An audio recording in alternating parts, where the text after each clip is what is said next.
Mga buddy, tapos na ang lahat. So gagawin nila ngayon ay pipinturahan na to. Sobrang daming gawa namin, oh. Yan.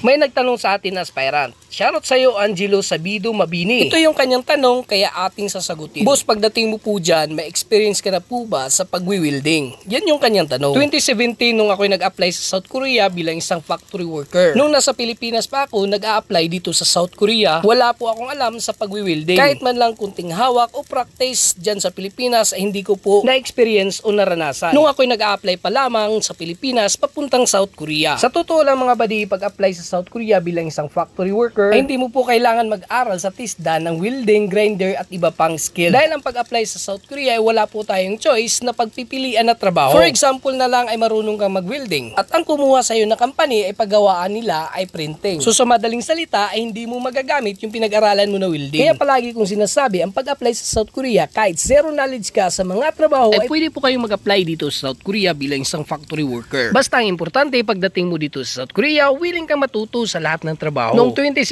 nung ako'y pumasa sa APS TOPIK exam, wala po akong ka-idea kung anong mga trabaho ang naghihintay sa akin dito sa South Korea. At hindi ko rin in-expect na welding ang mapapasukan ko. Kasi nga ay wala po talaga akong alam sa pag-welding. Kaya isa sa mga dapat nating ihanda pag mag-apply sa South Korea, yung ating katawan. Yun bang alam mo na sa sarili mo ang kondisyon ng iyong katawan sa pag-apply dito sa South Korea ay 101% fit to work talaga ang iyong physical na pangangatawan. Mas maganda at mas advantage pa rin pag tayo yung naghanda. Dahil sa totoo lang, ang trabaho sa South Korea ay hindi talaga madali at hindi basta-basta. Dahil dito sa South Korea, kailangan dito ang tibay ng loob at lakas ng katawan. Ay hindi lahat na nasa vlog na nakikita nyo ay magaan ang trabaho. At ang kagandahan lang sa company na pasukan ko, unang trabaho ko lang ay regular rate na po ang binigay nila sa akin na sahod. Hindi po nila ako binigyan ng training rate. Dito sa company namin, nag-overtime kaagad ako sa unang araw kong trabaho at may linggo at may Saturday pa. Imaginin mo na lang yan dito sa aming company, kahit hindi ka pa marunong sa trabaho, ibinigyan ka na ng overtime Saturday at Sunday. Dito kasi sa South Korea, pasurtihan lang kung mapili ka sa magandang company. Dito kasi sa South Korea, may mga company na hindi maganda at meron ding company na maganda. Yung sakto lang. Dito kasi sa South Korea, may mga company na may iba't ibang mga patakaran. May mga company kasi dito sa South Korea, pag bago ka pa lang na hard, ay training rate pa lang ay binibigay sa iyo na sahod. At meron ding ibang company, sa 100%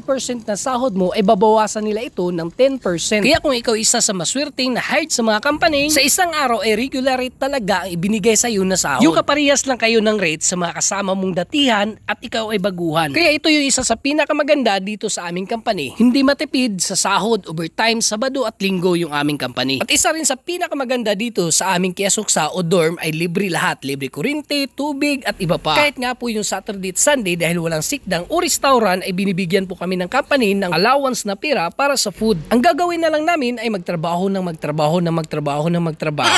Pero ito yung aming trabaho dito sa aming company. Grinder, welding at iba pa. Bakbakan talaga ng bakbakan. Yun nga ang sabi ko sa inyo, palagi kaming may overtime, Saturday at Sunday. Pinakamababa namin na sahod dito, 2.7. Walang linggo na pasok yan at hindi masyadong nag-overtime. Tulad ko marami pang project at mga pangarap na hindi pa natatapos sa buhay, ako yung kayod ng kayod sa overtime. At ang araw ng Sabado ay hindi ko po yan pinapaligtas. Dahil napakalaki po ang 8 hours sa Sabado. Dahil 1.5 po ang bigayan dito sa South Korea. Alam nyo kung magkano ito po yun? Mahigit 5,000 po ang isang araw sa Sabado. 8 hours lang yan mga batiha. At ang linggo kaya, tara tingnan natin. At pag pinasukan mo ang linggo, ang 8 hours yan ay umaabot mahigit 6,000 pesos. Imaginin mo yan mga badi, 8 hours lang yan. Diba? Kaya minsan nasasayangan ako mga badi pag hindi ako pumasok ng Sunday. At minsan rin ay hindi ako pumapasok ng Sunday. Nagbabase kasi ako sa kondisyon ng aking katawan kung ito'y maganda pa ba o hindi. Kaya minsan ito'y pumapasok sa isipan ko. Una, kailangan natin alagaan ang ating sarili. Pangalawa, kailangan natin ma-feel yung kondisyon ng ating katawan. Kung kakayanin ko pa ba magtrabaho sa ganyang araw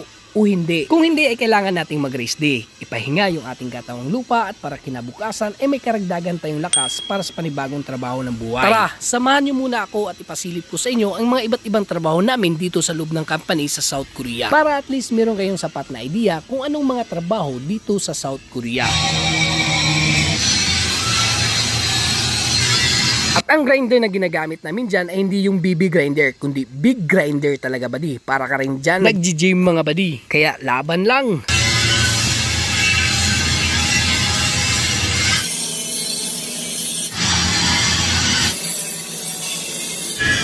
Ayan, kahit umuulan, nagtatrabaho pa rin kami dito. Kasi yung taas walang bubong. Ano, tingnan nyo, lakas ng ulan oh. Tapos nagtatrabaho pa yung mga trabahante. Lagyan na ng angle. Ayan oh. Tapos sukatan, lagyan ng channel. Tirahan ng engineer gym. Apat na seat. Kaso umuulan ngayon dito sa kabila, walang bubong eh. Tapos namin may lagyan at lagyan ng bolt yan. Ito. Ganito yung second gagawin. I-align nila yan.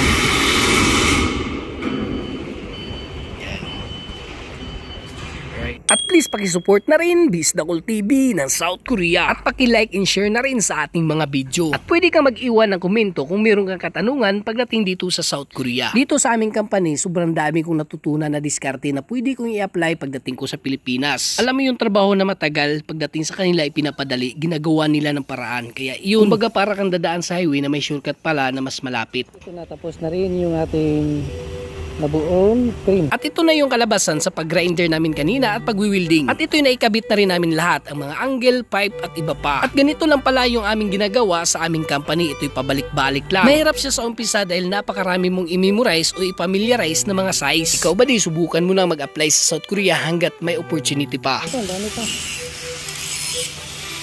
Yung mga buddy, tapos na welding lahat. Gawin nila ngayon ay pipinturahan na to. Dalawang set, ay apat na set, meron pa dun sa dulo, dalawa, tatlo, apat. Yan ang dami oh.